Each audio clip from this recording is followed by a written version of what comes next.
মেয়েরা মিষ্টির থেকেও বেশি পছন্দ করবে মিষ্টি কথাকে। বিয়ের পরেও কিছু কিছু মেয়ে এমনি এমনি নষ্ট হয় না, তাদের নষ্ট হওয়ার পেছনে অনেক কারণ থাকে। ছেলেরা ভুলে যাবেন না, মেয়েরা কোনো সেক্স ডল নয়, তাদের আবেগ ও অনুভূতিও বুঝতে হয়। শুধু ভাত কাপড় আর এক বিছানায় ঘুমিয়ে থাকার নামই হাজবেন্ড ওয়াইফ নয়। হাজবেন্ড হতে হলে স্ত্রী মন পড়তে জানতে হয়।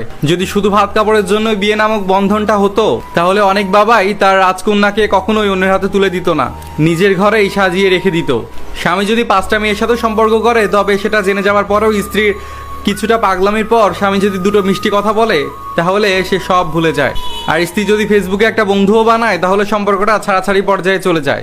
ছেলে, তোমার বিবেক মনটা কই ছিল তখন, যখন তুমিও 5টা মেয়ের সাথে সম্পর্ক করেছিলে? বিষয়টা একটু অন্যরকম হয়ে গেল না? একজন স্ত্রীও তার স্বামীর ভাগ অন্য কাউকে দিতে চায় না। মা তিনি যিনি জন্ম দেন, আর স্ত্রী সে যে তোমার জন্য জন্ম নেয়। মা তিনি যিনি সবকিছুর সাথে পরিচয় করান, স্ত্রী সে যে